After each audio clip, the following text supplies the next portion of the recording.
বিশ্বকাপ 2026-এর round of 32-এ পর্তুগালকে এগিয়ে রাখছে পরিসংখ্যান।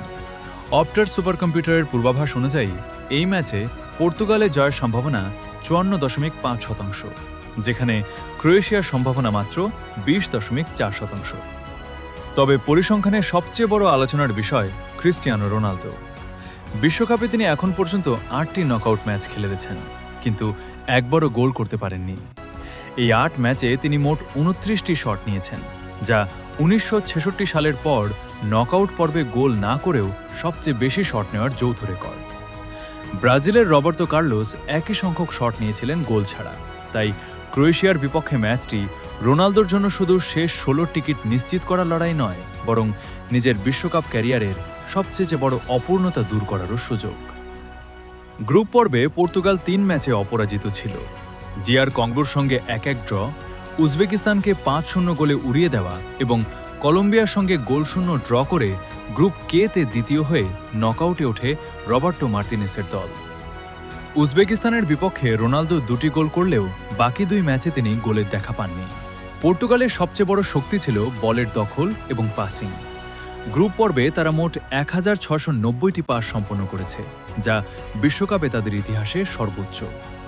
গড়ে 62.5% বলের দখলও ছিল তাদের সর্বোচ্চগুলোর একটি। তবে সমস্যা ছিল আক্রমণে। 3 ম্যাচে মাত্র 37টি শট এবং 12টি শট অন টার্গেট রাখতে পেরেছে তারা।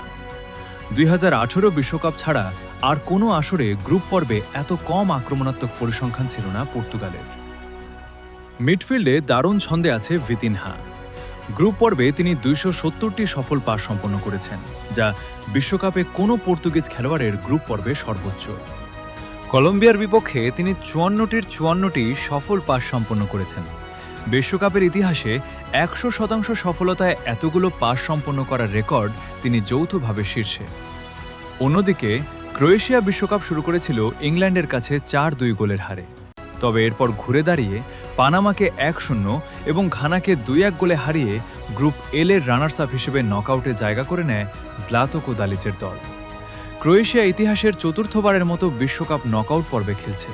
আর উল্লেখযোগ্য বিষয় হল, আগের 3 বারই তারা প্রথম নকআউট ম্যাচ জিতে পরের ধাপে উঠেছিল: 1998, 2018 এবং 2022। প্রতিবারই প্রথম নকআউট বাধা পেরিয়েছে তারা। এবারও সেই ধারাবাহিকতা ধরে রাখাই তাদের লক্ষ্য। লুকা মদ্রিচ এই ম্যাচে খেললে এটি হবে তার 23তম বিশ্বকাপ ম্যাচ। এতে তিনি পাওলো মালদিনি ও ম্যানুয়েল নয়ারের পাশে যৌথভাবে বিশ্বকাপে 5ম সর্বোচ্চ ম্যাচ খেলার রেকর্ডে উঠে যাবেন। তার সামনে থাকবেন শুধু লিওনেল মেসি 29, ক্রিস্টিয়ানো রোনালদো এই ম্যাচে খেললে 25, লোথার ম্যাথুস 25 এবং মিরোস্লাভ ক্লোসা 24। 2 দলের মুখোমুখি লড়াইয়েও এগিয়ে পর্তুগাল। এখন পর্যন্ত 10টি ম্যাচে তারা 7 বার জিতেছে, 2টি ড্র করেছে এবং মাত্র 1 বার হেরেছে। প্রতিযোগিতামূলক ম্যাচে 6 বার মুখোমুখি হয়েছে। পর্তুগাল 5 বার জয় পেয়েছে, 1টি ম্যাচ ড্র হয়েছে। অর্থাৎ অফিসিয়াল প্রতিযোগিতায় ক্রোয়েশিয়া এখন পর্যন্ত পর্তুগালকে হারাতে পারেনি। আরেকটি পরিসংখ্যান ক্রোয়েশিয়ার জন্য উদ্বেগের।